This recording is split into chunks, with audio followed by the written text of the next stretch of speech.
She said maybe.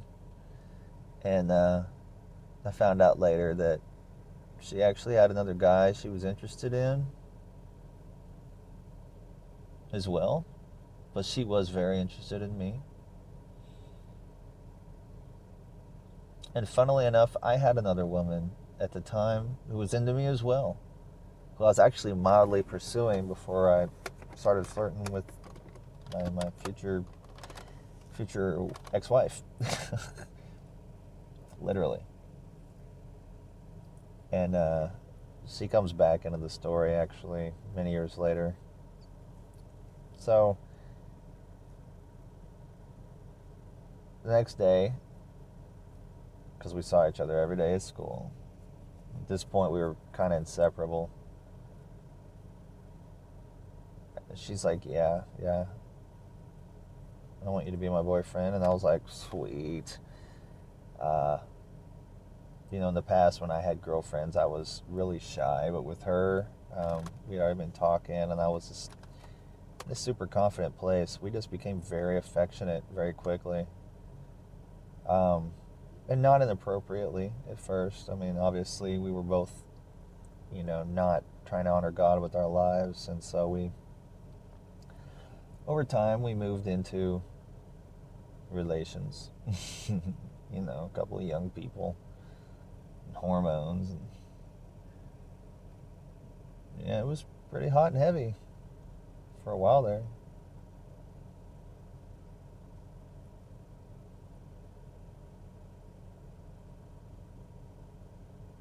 I made a string of mistakes, saying some stupid things. So I was very paranoid about being cheated on. I accused her of some things and pushed her away. And then I would do better for a time, and we'd get close again. And then I'd think of some other fool thing to do or say to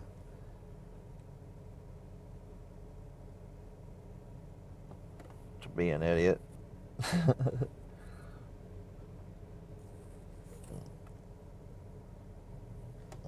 I forgot to stop my video.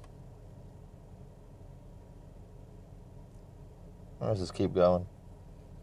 We'll just edit this one. Actually, edit this one down. I don't usually edit these down, but I'll just cut it in half so I can upload it. Yeah, let's go ahead and start driving home. I'm gonna sit here at a park. Oh, so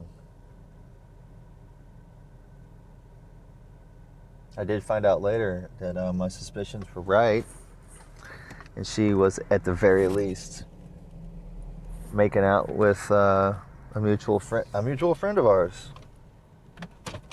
Somebody had told me that they saw her doing that, and even referred to me as her ex-boyfriend to my face when I had not gotten that message yet.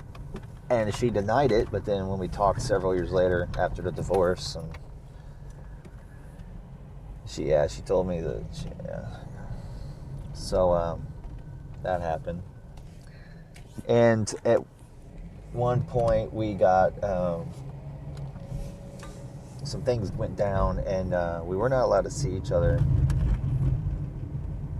by her parents' decree for a long period of time. And then we got back together, and things weren't right. We weren't as close, but we got close again. We got reconnected, but I cheated on her. And up until that point in my life, even through everything I've been through and how dark and stuff everything I was, I still didn't hate myself. I didn't think very highly of myself, and I didn't really care about being part of this world after how it had. It didn't give me much of a reason to want to be here. It gave me a lot of reason to hate it. So, but I started to have hope again because of the lady in my life started to change. And you might be saying to yourself, oh, boo-hoo. The cheater is scarred and traumatized because he cheated. No, see, what happened was, this is what happened in my heart. This is what happened in my mind.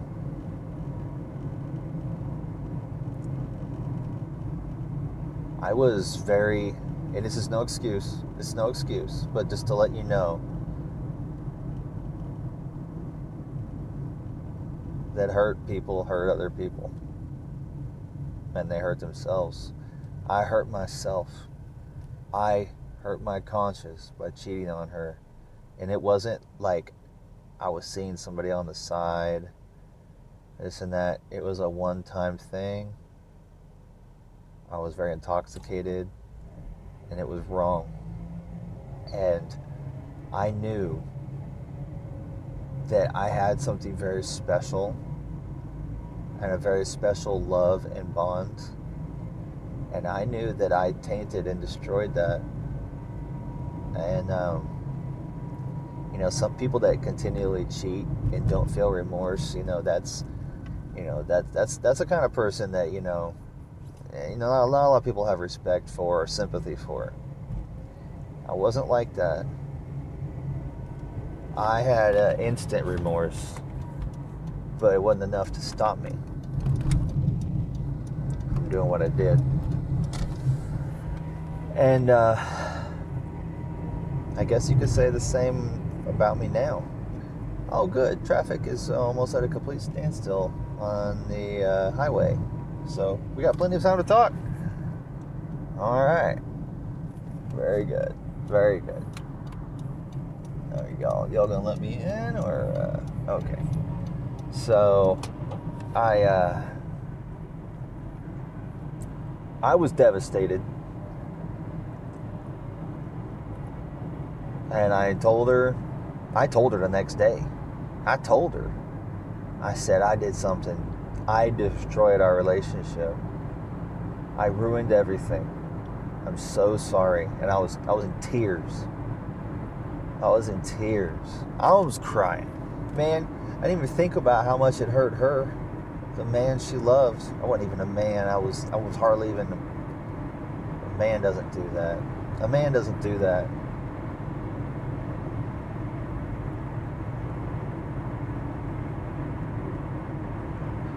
I still have unforgiveness for myself. I'm going to have to work on that. I was sitting there crying because I hurt her and I destroyed the best thing that ever happened to me. And you know what? We stayed together for another 6 years after that because she believed me. And I wasn't trying to pull one over on her. It was real. It was real. I felt so bad. And nothing like that ever happened again. In fact, the person that it happened with, because me and the person it happened with had mutual friends, if she came over, I left out of respect for my wife, or well, she was my girlfriend at the time, but for my future wife. And I just say to the one that I cheated with, I'm sorry. It's nothing personal, but I can't be friends with you, and I want to respect. I want to respect her. We made a mistake that night, and I apologize to her, the woman that I had sex with. I told her, I was like, I'm terribly sorry that I drug you into that.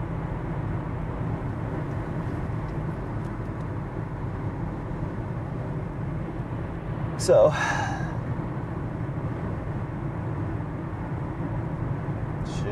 my girlfriend at the time forgave me,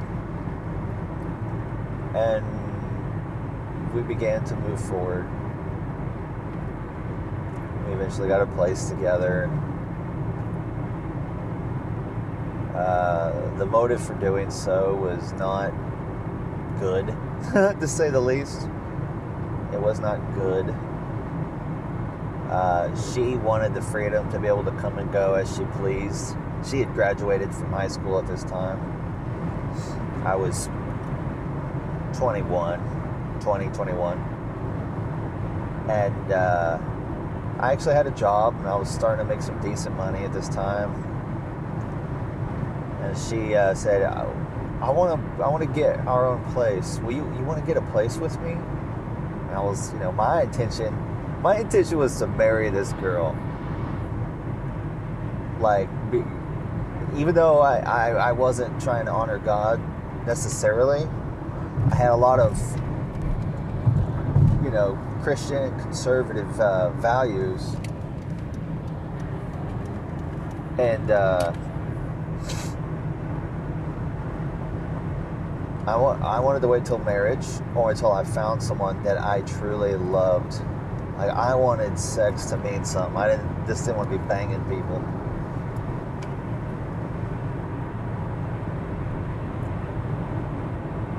So my intention was for her to be the first and last.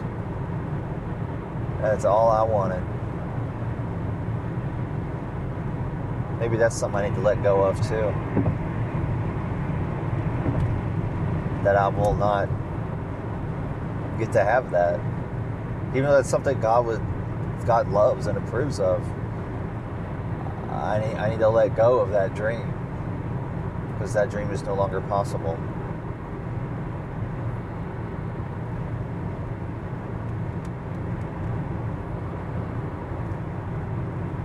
So,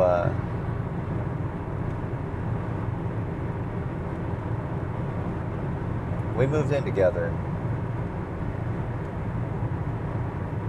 And I knew that I wanted to marry her. I wanted to be with her for the rest of my life.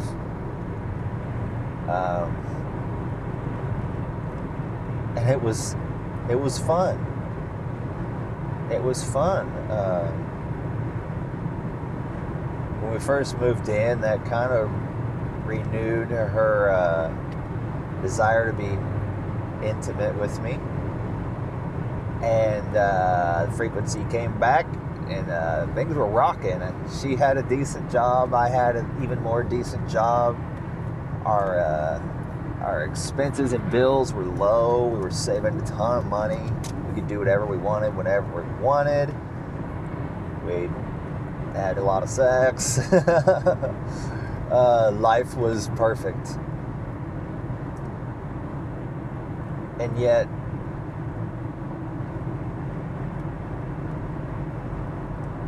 something came across my path that changed everything.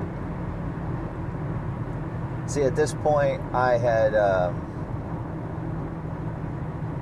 really taken a turn for the better as far as my view of the world and myself and others. I had a purpose. I found a purpose. Albeit that it came to me in a delusion while I was high, smoking weed and watching Dragon Ball Z. Oh yeah.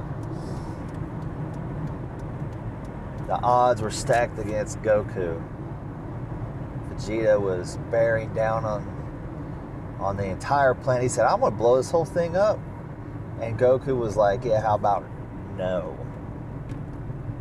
And it looked grim. Vegeta had this seemingly endless power, far beyond what Goku could do. But he refused to give up. He refused.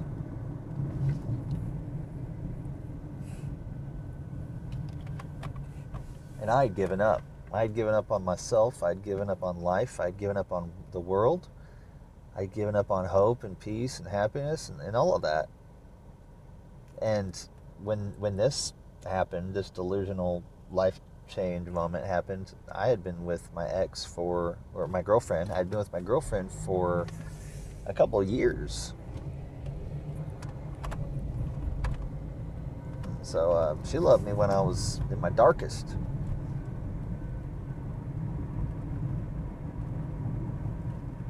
So